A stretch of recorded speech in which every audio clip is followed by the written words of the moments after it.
Welcome to Hood Champion Boxing and Sports. In boxing, you find a way to win or you find a way to lose. Please like and subscribe. Follow me on Twitter. Follow me on Instagram. Become a member to the channel.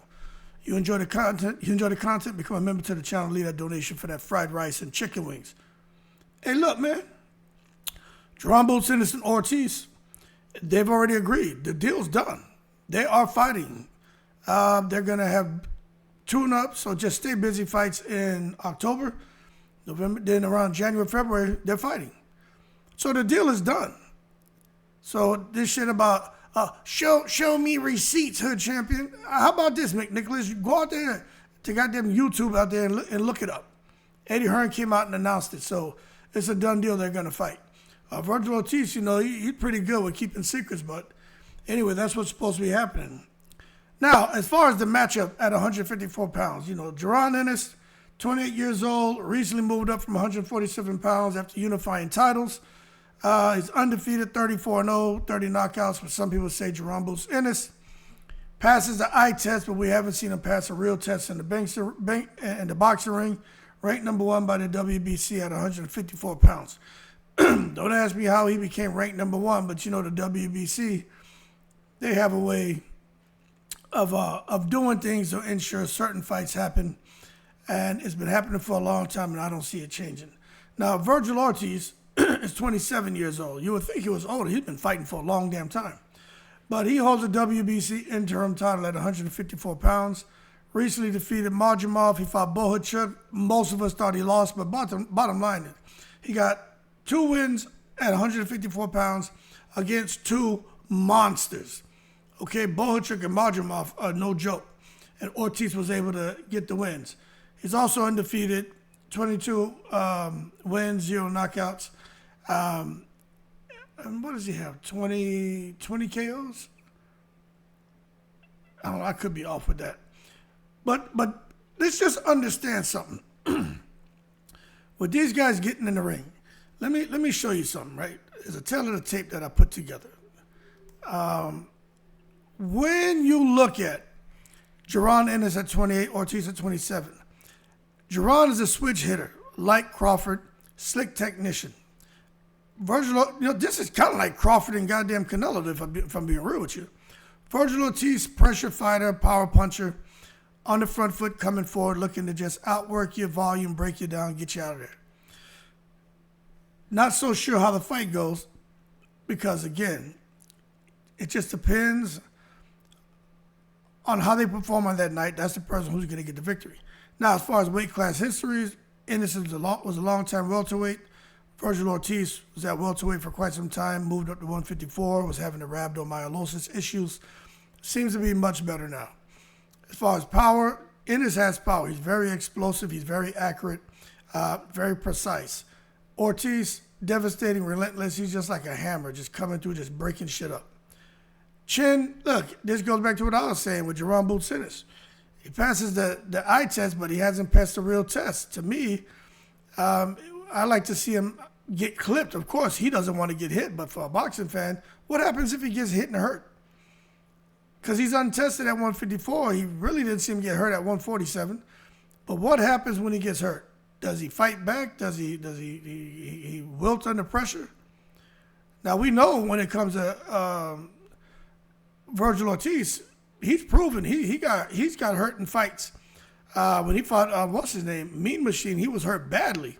Bohachuk, he was hurt. I don't care what he says.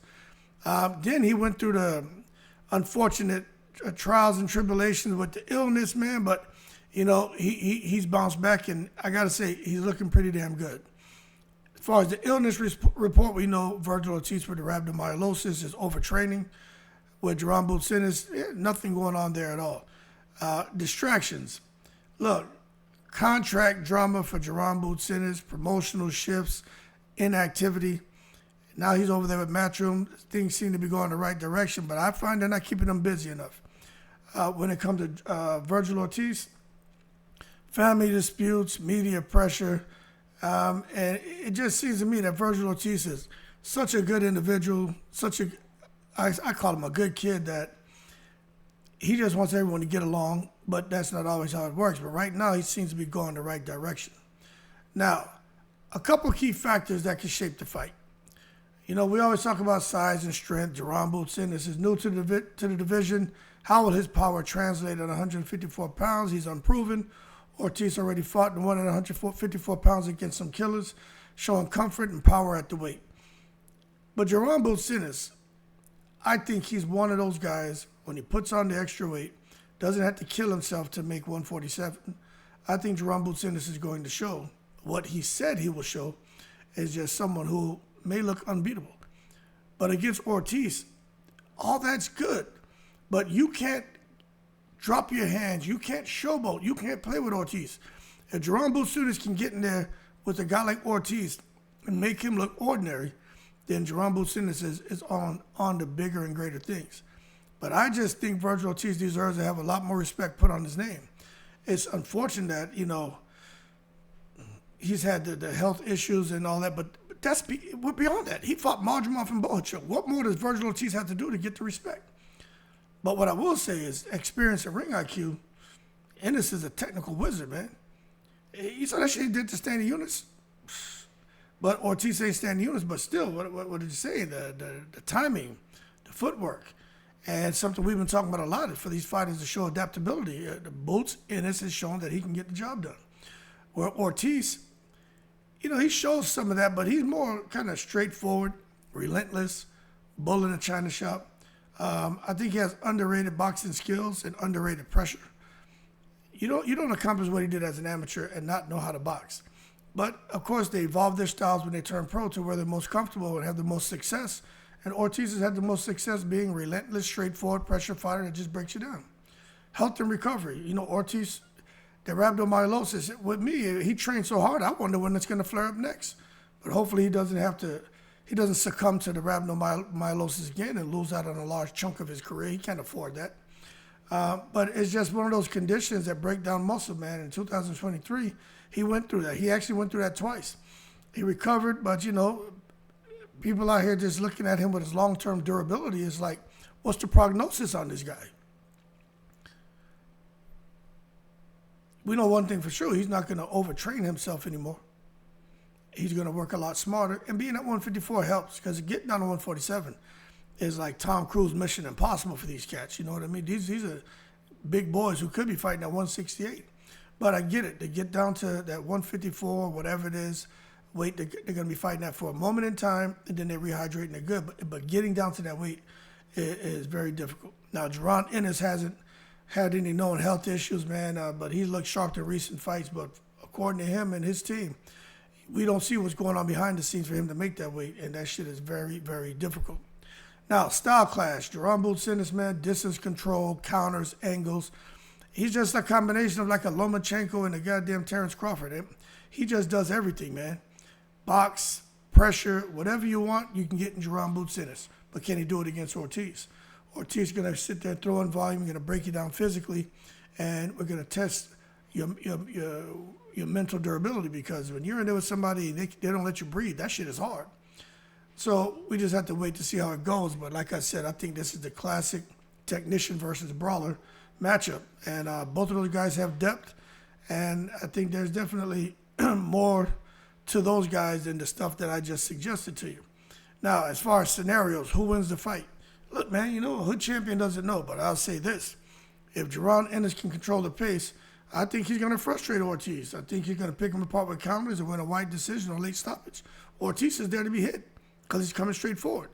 He doesn't ever escape a fight unscathed. He's always getting the bing-bings put on him. But he's putting the boom-booms back on whoever is in the ring with him, and Ortiz ends up getting the upper hand in fights. Now, if Ortiz cuts the ring off and he's bringing that pressure, look, he could overwhelm Ennis, test that chin, and who knows, he may fuck around and score a knockout. Because Ennis' defense ain't the best. He likes to play around the ring and showboat. You can't have your hands down messing with Ortiz. Ortiz is always in position to fire. Even if he's hurt, he will fight back. You know, so I think Jerron Boots Ennis, if he's having success, that could be his downfall. Because he's doing so good, he starts playing around, and then bing, all of a sudden the Mexican-American puts the Dallas bing-bings, the Grand Prairie, Texas bing-bings on Jerron Boots Ennis. And now Boots Ennis is chest to canvas, ass in the air, wishing that he would have just stayed focused in that ring, because he wasn't and Virgil Ortiz was. Now, as far as the health, look, Could it become a factor? Look, I don't know. Maybe Ortiz past health shit could surface under pressure. Maybe as far as, health, maybe Jerome Boots in his chin becomes a factor because he gets hit. It hasn't been tested. Now it gets exposed. Something that nobody knew was a kink in the armor for Jerome Boots Ennis. Ortiz exposed it with a big explosive right hand, left hook or something like that. We just don't know. That's what makes the fight so intriguing. It's just the anticipation of seeing these two get in there and actually scrap. So the fight, these guys fighting each other are not tune-ups. You know what I'm saying? Virgil Ortiz is not a tune-up for Boots. I saw somebody write that in the comments. It's a high-risk, high-reward clash between two undefeated. Somebody said they were both just prospects. That's bullshit. They're powerhouses. These guys aren't prospects. And you can see whoever emerges the winner could be Turkey's top dog at 154 pounds. And the loser could just be facing major questioning about their ceiling. Maybe they plateaued and they can't go any further. But anyway, if for Ennis to win by late stoppage or decision, I just think you got to use that slick movement, angles, counters, and again, it's like Crawford and Canelo to try to neutralize, Ortiz's pressure, man. Start in orthodox, switch to southpaw mid-round, use the jab, use footwork to keep Ortiz at bay. Ortiz is going to press forward, but could struggle to cut the ring off, especially early in the rounds. Round 3 to 4, somebody just text me. Round 3 to 4, Ennis landing sharp counters, especially the right hook and uppercut. Ortiz is going to be absorbing them, but his face is getting cut up, he's getting bruised. Now he starts free swinging and missing. Round 5 through 6, Ortiz finds a little bit of success with body shots, but Ennis starts to make adjustments, doesn't slow down enough for Ortiz to really capitalize. Circling away, landing clean combinations. All of a sudden, Ortiz's face starts to show extreme swelling. Round 7 through 8, Ennis is just turning up the volume. Starts to land those flashy combinations, flashy punches, doing all the showboating, playing to the crowd. And Ortiz just can't match the speed or precision of Jerron Ennis. 9 to 10, Ortiz slows down drastically. 11 to 12, Ennis is just going to either coast or he closes the show. Right? That's how it could go. So either Ennis by late stoppage or he could win 116, 112, could be 118, 110, 117, 111, something like that. Now, if Ortiz wins, I think he's going to get a knockout. And I think he gets it in the mid-rounds. Now, he's just going to have to walk through Ennis' finesse and break him down with pressure and power. If Ortiz were to win, you could see the first couple of rounds go Ortiz coming out aggressive, jabbing to the body, cutting the ring off. Ennis is trying to land his counters, but his feet aren't really set. Ortiz shrugs him off because there's not much power behind the punches. Rounds 3 to 4, Ortiz traps Ennis against the ropes, lands heavy shots to the body. Ennis' movement starts to slow because he's like, holy shit, weight class for a reason. I didn't expect to be hit this hard. 5 through 6, Ortiz starts landing looping right hands that stun Ennis.